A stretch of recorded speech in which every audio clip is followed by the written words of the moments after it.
मुकुंदाभ्यो जयधर्मोस्तुमंगलम सर्वमंगलमांगल्यम सर्वकल्याणकारकम प्रधानम सर्वधर्माणां जैनम जयदुशासनम मूलनायक पार्श्वनाथ भगवान की जय। जिन शासन नायक भगवान महावीर स्वामी की जय। 24 तीर्थंकर भगवान की जय। द्वादशान जिनवाणी माता की जय। दीक्षा गुरु तपाचार्य श्री प्रसन्न सागर महाराज की जय। उपाध्याय स्वामी श्री पीयूष सागर महाराज की जय। इष्टोपदेश रचयिता आचार्य पूज्यपाद स्वामी महाराज की जय।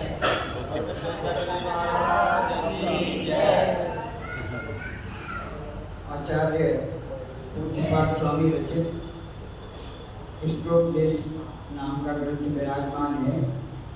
मातृ आप बैठे होंगे।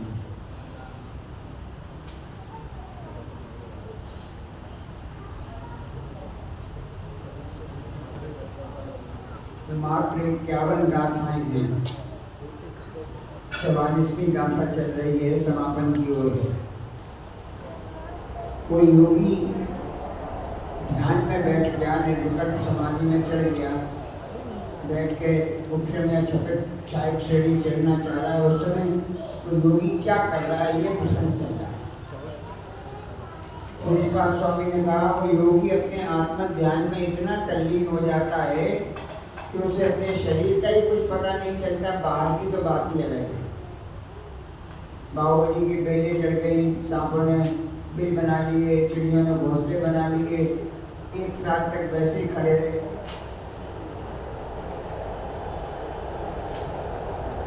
वो लगनी है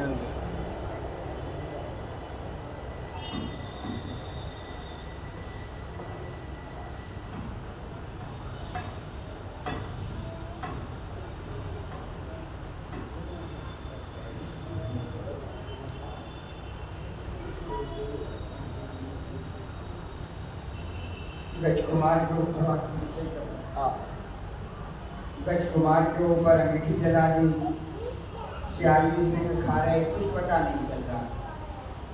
ये तो वो भी मनुष्य, लेकिन अपने आत्म ध्यान में इतने तल्लीन हो गए कि शरीर की स्थिति पता नहीं चली। कौन खा रहा है, कौन जला रहा है, कौन क्या कर रहा है, कुछ पता नहीं चला। पूज्यपाद स्वामी कहते हैं जब उन्हें अपने शरीर का ही पता ही नहीं चला तो बाहर की दुनिया का क्या पता चलेगा, कुछ पता ही नहीं चलेगा। और जब पता नहीं चलेगा तो उससे कुछ चीज़ों से राग द्वेष नहीं होगा। अगर राग द्वेष नहीं होगा तो कर्म बंध नहीं होगा। इसलिए जब निर्विकल्प समाधि में मनराज बैठ जाते हैं, आचार्य पूज्यपाद स्वामी कह रहे उन्हें उस समय कर्म बंध नहीं होता, अपने कर्मों की निर्जरा। यहाँ पर 44वीं कार्यक्रम में ये कहा, दो स्थितियां कर दी, एक ज्ञानी और एक अज्ञानी। दूसरे शब्दों में कह रहे हैं मोक्ष मार्गी, एक मोह मार्गी। उसके लिए कह रहे हैं जो मोह मार्गी है, अज्ञानी है, अविद्वान शब्द का प्रयोग किया, जिसे ज्ञान नहीं है, ऐसा व्यक्ति क्या करता है, पुद्गल से प्रीति करता है। दो चीजें हैं, आत्मा चेतन और पुद्गल अचेतन। तो जो अविद्वान है, ज्ञानी नहीं है, जिसे संसार में रुचि ज्यादा है, वो अपनी आत्मा से प्रेम नहीं करता, बाहरी पुद्गल द्रव्यों से ज्यादा प्रेम करता है। पूज्यपाद स्वामी कह रहे हैं जो जिससे प्रीति करता है उसका अटैचमेंट उसी से ज्यादा हो जाता है। लौकिक में भी देखते हैं, कोई दो लोग हैं घर में ही हैं, चाहे एक से प्रीति ज्यादा है तो उससे अटैचमेंट ज्यादा रहता है, एक से कम बोलचाल है, कम अटैचमेंट रहता है। जिससे जितनी प्रीति है उससे उतनी कनेक्शन कह लो, एकात्मकता कह लो, मिलना कह लो, संपर्क कह लो, ज्यादा रहता है। यहाँ पूज्यपाद स्वामी कह रहे हैं जो पुद्गल से प्रीति करता है उसे अपनी आत्मा से अटैचमेंट नहीं तो आत्मा से प्यार करता, बाहरी चीजों से क्यों प्यार कर रहा है, तो उसे अपनी आत्मा से अटैचमेंट नहीं है। और बात का फल ये कहा कि जो पुद्गल से प्रीति करता है, बाहरी चीजों से प्रीति करता है, फिर वो बाहरी चीजें उससे अटैचमेंट करके चारों गतियों में उसे वही चीजें प्राप्त होती। बहुत अच्छा शब्द प्रयोग किया, जो मूर्ख शब्द प्रयोग किया है कि जो संसार की चीजों को चाह रहा है, जो मूर्ख पैरात्मा पुद्गल द्रव्य का अभिनंदन आत्मीय भाव से समादर करता है, वह शरीर आत्म भूतगल द्रव्य कभी भी चारों गतियों में उसका साथ नहीं छोड़ता। या पूज्यपाद स्वामी ये संदेश देना चाहते हैं, शिक्षा देना चाहते हैं, अगर अपनी आत्मा से प्रेम करोगे तो आत्मा साथ देगी, और अपने शरीर से और बाहरी चीजों के साथ प्रेम करोगे तो बाहरी चीजों से अटैचमेंट ज्यादा है, और जिस चीज से जितना अटैचमेंट होता है फिर उसे छोड़ने में उतनी दिक्कत होती है। छूटती नहीं चीज। एक चीज भी घर में देखो कितनी चीजें इकट्ठी कर रखी हैं बेमतलब, लेकिन वो रखा रहने।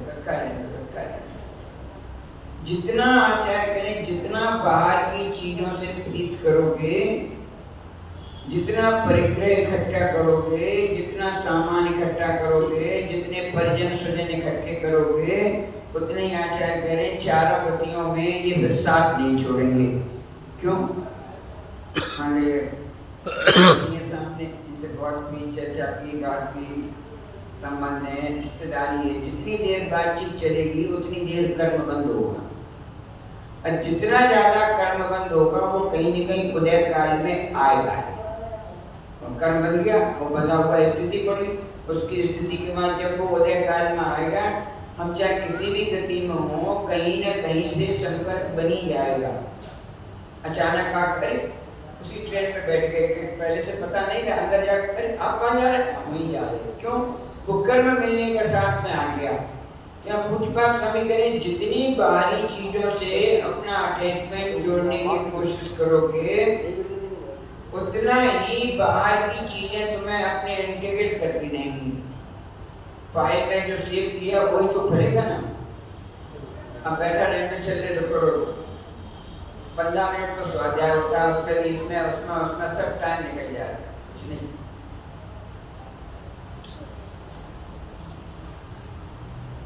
इसलिए पूज्यपाद स्वामी ये कह रहे हैं, मुख्य रुचि ये है कि अपनी आत्मा के साथ प्रीति करो। आज स्वतंत्रता दिवस है, क्यों प्रसन्न है? स्वतंत्रता में सुख नहीं है। पहले भारत स्वतंत्र था, मुसलमानों ने कब्जा कर लिया, अंग्रेजों ने कब्जा कर लिया, 47 तक कब्जे में रहे, था तो वही भारत, सब कुछ था, लेकिन नहीं, स्वतंत्रता में सुखी नहीं है, बंधन में सुखी नहीं है। बाहर की स्वतंत्रता परतंत्रता तो है। पूज्यपाद स्वामी कह रहे आत्मा भी परतंत्र होकर बहुत दुखी हो रही।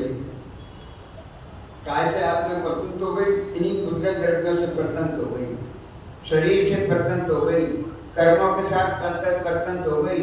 आत्मा का स्वभाव ये नहीं था कि जिस शरीर में रहो, आत्मा का स्वभाव तो सिद्धि के समान ऊपर सिद्धालय में विराजमान होने का है, लेकिन कर्मों ने ऐसा जकड़ लिया, जिस शरीर में पहुंचती है उसी शरीर की होकर रह जाती। यही पूज्यपाद स्वामी इस गाथा में दे रहे हैं। तुमने फुद्गल से प्रीति की, कर्म भी फुद्गल ही है। तुमने पुरुषार्थ पूर्वक कर्म इकट्ठे किए, राग पूर्वक कर्म इकट्ठे किए, द्वेष पूर्वक कर्म इकट्ठे किए, मोह के कारण कर्म इकट्ठे किए, कदाचार के कारण कर्म इकट्ठे किए। कर्म तो इकट्ठे हो रहे हैं, कोई भी क्रिया अपन को लगता नहीं। अपन तो अभी मूलाचार भी अपना मुनिवाना मूलाचार नहीं, अपने कुल का जो मूलाचार है अपन वो भी भूल गए। जैनी को ये कहना पड़ता है रात में नहीं खाओ, जैनी को ये कहना पड़ रहा है कि रोज मंदिर जाओ, कि बैठी अपनी विभूतियाँ रमला जी, रेणु जी, प्रमला जी 32 उपवास का संकल्प कर रही हैं। आज 6 दिन हो गए। सुनील जी जयपुर से आए हैं, मैं उदयपुर जीरो की नगरी से। सब 32 उपवास के लिए हैं। प्रशांत जी एकांतर कर रहे हैं, वरुण जी एकांतर कर रहे हैं। सब ये भी तो अपनी जैसे प्राणी हैं, अपने बीच के तो हैं। ये 32 दिन बिना खाए रह सकते हैं। अपन महीने भर के लिए 16 कारण में भी रात्रि का नहीं छोड़ सकते। तुलना करो, ये भी 2025 में रह रहे हैं, ये भी दिल्ली NCR में रह रहे हैं, ये भी ऐसा कर रहे हैं, ये भी मनुष्य हैं, सब हैं, लेकिन ये 32 दिन तक इन्हें खाना छोड़ दिया। और हम कह रहे हैं 16 कारण में 1 महीने रात में मत खाओ। महाराज ये तो नहीं चलेगा। तो क्या चलेगा? जो चलेगा वो नीचे ले जाएगा, और जो नहीं चल रहा है यही ऊपर ले जाएगा। खाने से अटैच रेस्टोरेंट करोगे, यहाँ बहुत खाने की टट्टिया रहेगी, बहुत नियम भंग करोगे, अगला जन्म नरक गति में ही मिलेगा, जहाँ खाने को कुछ मिलेगा ही नहीं। तब आचार्य कहेंगे बहुत खाया था ना पिछले घर में, तब समझा रहे थे, तब तो समझ में आई नहीं। रात में भी खाना है, रेस्टोरेंट में भी खाना है, सड़क पर खड़े होकर गोलगप्पे भी खाना है, पिज्जा बर्गर भी खाना है, अपना तो सब चलता है, सब चलता है। तो कर्म कहते हैं अभी तुम्हारी चल रही है, अगले जन्म में हमारी चलेगी। जो खाने के कर्म बांध रहे हो ये नीचे ले जाएंगे, नरक पहुंच जाओगे, वहाँ भूख तो लगेगी लेकिन खाने को कुछ भी नहीं मिलेगा। कितने साल तक? मिनिमम 10,000 ईयर्स तक। एक बार नरक में एंट्री हो जाए 10,000 साल पहले से नहीं निकल सकते। मिनिमम एंट्री, एक बार गेट बंद हो गए, अब 10,000 साल बाद गेट खुलेगा, उससे तो पहले करना नहीं, अकाल मरण होता नहीं। इसलिए बीच में मृत्यु होनी नहीं। अब कितनी आयु है देख लो, 40-50 के ऊपर कितने रहना, 20, 25, 30, अब कोई 100 साल थोड़ी जी रहा है। आचार्य पूज्यपाल स्वामी नहीं, पूज्यपाल स्वामी ने लिखा जितनी आयु शेष रह गई है 20-25 साल की, इस 20-25 साल में अपना खाना सही कर लो तो देवगति मिल जाएगी, जहाँ फलियों के सागरों की आयु है तब सुख मिलेगा।